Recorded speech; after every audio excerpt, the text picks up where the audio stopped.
Erin, and today I'm going to show you how to build this DIY indoor-outdoor planter.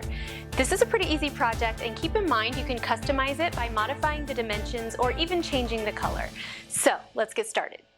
For this project, you'll need a 3/4 inch thick project panel, a 1x2 board, a 2x2 board, and paint stir sticks. You'll also need a saw, a brad nailer, 3/4 inch brad nails, wood glue, a pocket hole jig, 1 1/4 inch pocket hole screws, a drill and driver, wood filler and a putty knife, paint or stain, a paintbrush, sander, 2-inch long deck screws, a countersinking drill bit, a sheet of sandpaper or a sanding block, and you'll also need a measuring tape and pencil. All of the supplies for this project can be found at Home Depot. First, cut your wood to the appropriate dimensions. I started by cutting my project panel into 4 pieces at 10 inches by 10 inches using my handheld circular saw. I like to clamp a board or a speed square down to use as a straight edge to guide my saw.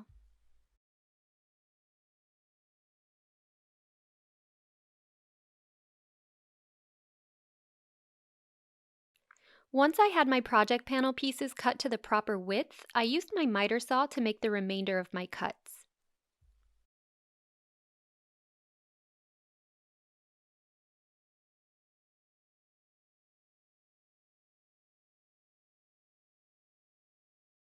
After I had cut my project panel pieces to the appropriate length, I cut my 2x2 into 4 pieces at 13 inches long each. Next, I cut my 1x2 into 4 pieces at 11.5 inches long each, and these will be the slats for the bottom of the planter.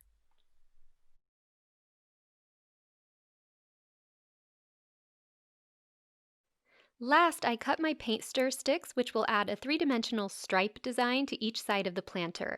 I cut 8 of them at 13 inches long and 8 at 13.5 inches long. These were pretty easy to stack and cut a few at a time, and I bought these 3 to a pack. They're slightly wider than the standard paint stir sticks, and you can find these along with everything else I used for this project at the Home Depot. After everything was cut, I used my random orbit sander to give everything a good sanding. Next, I inserted my pocket hole jig drill bit into my drill. I drilled 3 pocket holes along 2 opposite sides of each of my 10-inch project panel pieces. You can use this method to attach these, or you can use a countersinking drill bit to drill holes from the outside and attach everything with 2-inch long deck screws and then patch over the holes later. I'm going to be using a combination of both techniques to minimize how many screws I will need to patch over later.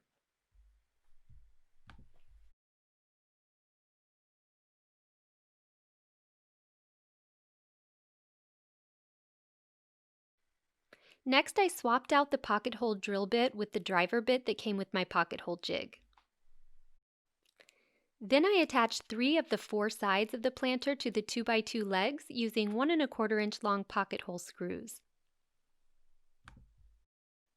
You can use wood glue for added reinforcement if you want to, just make sure that it's appropriate for outdoor use if you do plan on using this planter outdoors.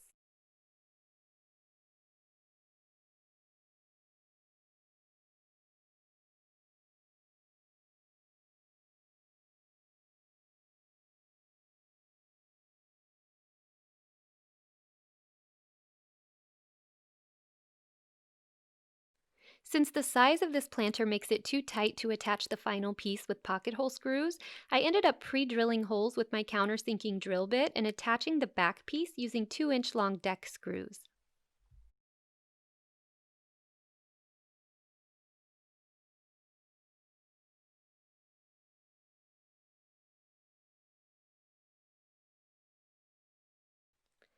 Next, I attached the bottom slats by pre-drilling holes with my countersinking drill bit and driving 2-inch long deck screws in from the outside.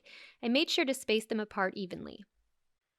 I attached all 4 slats on one side and then flipped it over and drove in screws from the other side as well. After all of the sides and the bottom slats were attached, it was time to add the stir stick stripes. I used wood glue and a brad nailer to attach each stick using 3/4 inch long brad nails. I started at the top edge and then I used a stir stick as a spacer to make sure each stick was equally spaced. I used the 13-inch long stir sticks for each side and then the 13.5 inch long sticks for the front and back. As you can see, I just moved the spacer stick as I went along and then would slide it out and then put it into its new position, spacing everything as equally as possible. After the stir sticks were attached, I used my sander just to clean up the edges and smooth everything out. I used wood filler and a putty knife to patch over the nail holes and any visible screw holes. Then when it dried, I used a sheet of sandpaper to sand it smooth.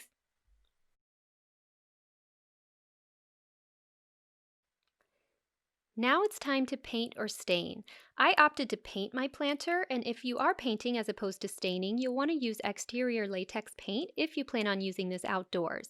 I also recommend priming it first, although my paint had primer included. If you use stain, be sure to use a sealer meant for outdoor use as well. I used Bear Marquee paint in the color Nightfall. Once the paint dried, I was all done, so I added my snake plant, which I also found at Home Depot, and now I can use it inside or outside. Thanks so much for watching. You can find this project along with many others at homedepot.com.